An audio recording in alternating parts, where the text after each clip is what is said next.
Good morning, Gertens gardeners, and happy holidays. Merry Christmas, happy Hanukkah, and a joyous Kwanzaa to all of you celebrating out in Gertens Gardener land this December. I'm coming to you with a very special presentation.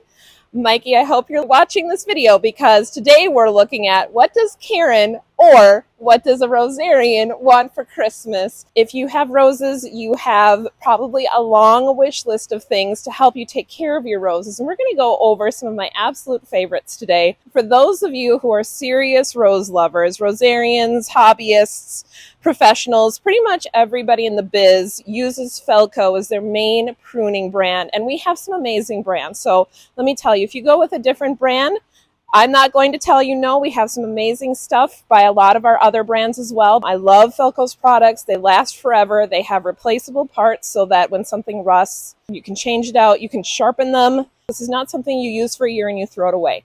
This is a lifetime investment pruning product. And if you read the rose forums or if you talk to professional rose growers and rosarians, they're going to tell you that you need a Felco bypass pruner. This is tool number one in pretty much every professional's work belt. This is a Felco pruner. This is the size I use at home. And really you want to size the pruner for your hands. So I'm going to take it out of its case here. And you can see how easily that fits in my hand. This is a number 2, and number 2 is a pretty standard size for Felcos. Doesn't always open smooth, but you can see nice bypass action here. Dual size blade, and the reason we call it a bypass pruner, you can see on this side of the pruner how this blade passes by this blade, right?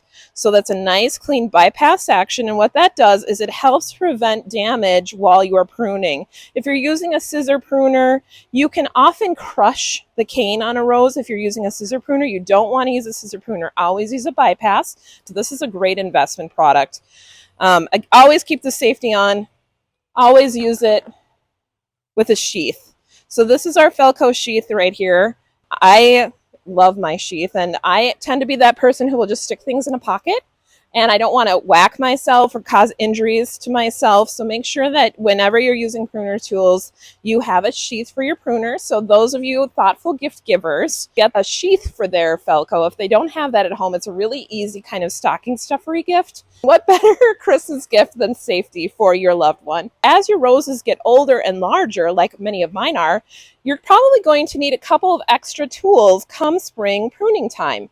And this is also a bypass pruner, but this is a lopper. So unlike our hand bypass, this is going to be a two-handed tool. You can see they've got a picture of an orchard over here because this is for larger branches, small trees. I do a lot of work on my older roses with loppers because I'm going down into the base of my rose. I don't want to get my hands in there. I don't want to get all scratched up even with gloves on. And you're just going to go in and you're going to get into the base of your tree or even at the top of your rose, and you're going to lop with two-handed action. So this works really good, not just for your older roses, but any tree pruning you need to do this winter. If you're looking at pruning any of your trees, not your evergreens, but your deciduous trees, you need to do that during the winter. Get your loved one a lopper. Finally, for those really hard to manage pruning jobs, this is a fold-out knife. This is a pruning saw.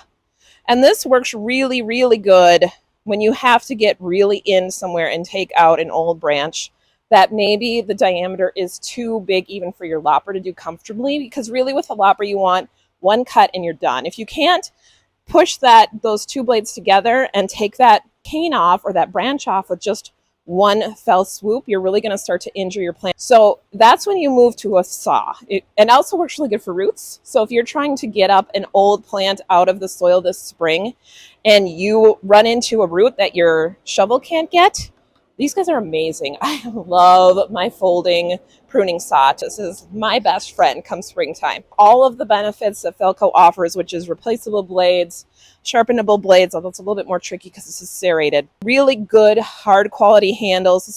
They just make beautiful tools. And yes, of course, it's an investment. This is not a cheap folding saw. This is not a $15 tool, but this is an investment that you are going to have basically for the rest of the life of that gardener. Now let's talk a little bit about some other non-pruning tools. These are by DeWitt. These are hand forged. There's just nothing like this steel. This is just, what a gorgeous line of tools. Beautiful handles, which are very ergonomic. They're incredibly easy to handle. They have a great balance to them. So it's not too heavy, it's not too light. It just has a really nice hand to it. The cultivator you can use for several purposes, especially in the springtime, getting all those weeds out of your soil, whether it's your veggie garden, under your roses, because you can kind of get in without really getting scratched. It's also really good for lightening up the soil a little bit. You can aerate your soil a little bit under your roses. You don't want to mess with it too much because often you have a lot of root kind of close to the surface. So you don't want to break up your root ball too much. This is really nice to kind of loosen the soil and also just scratch in your fertilizer. And we'll talk about my favorite fertilizer here in a second. But lots of things a cultivator can do for you. Also, if you're going to plant your veggie garden, a nice little seed row maker, right? This is kind of like the default spade. It has a nice sharp edge to it, which will cut through most small roots. Get out those rocks, anything that you need to put, whether you're putting in your perennials, your smaller perennials, your bedding plants, baby roses. I have 2 of these at home and I love them. And sometimes I put one in the yard and forget about it, so I have a backup. And again, that wooden handle is such a nice balance. You really can get in the dirt and you don't have to worry about it busting off. Maybe the soil's heavy or I've hit a rock or what have you, and my trowel comes off at the handle, or the handle breaks or splits or something. That is not going to happen with a DeWitt. Those of you who have heard me talk before know that unequivocally, this is my favorite fertilizer for roses here in Minnesota. This is Rose Tone by Espoma. I use a handful of it under each rose in the spring as the roses are waking up and I'm starting my pruning. I am pruning as the roses are waking up. I am feeding as the roses are waking up. As soon as you see yellow forsythia blooms, it's time to get out into the garden, prune, and feed. There is no safer food than this. This is an organic meal, so it is a granular feed. It is a slow release, so it's very gentle on younger plants, and it's safe to have around your family. So if you have dogs that like to nose in things, if you have small children in your garden, you can put this down and not worry about them touching it, playing with it, getting it on their hands. It's not going to hurt anybody. My roses respond beautifully to this. They really cannot get enough. And so do all the perennials around them. I don't plant just one rose bed with just roses in them. I have lots of perennials surrounding them, and everybody loves the rose tones. If it is blooming and it is a shrub, put rose tone under it. Now, I grabbed alfalfa meal because sometimes your new roses especially might need like an extra little bit of love. In roseland in general, lots of folks love to use alfalfa meal, whether they make it as a tea and water it in that way, or if they just apply it directly to the soil.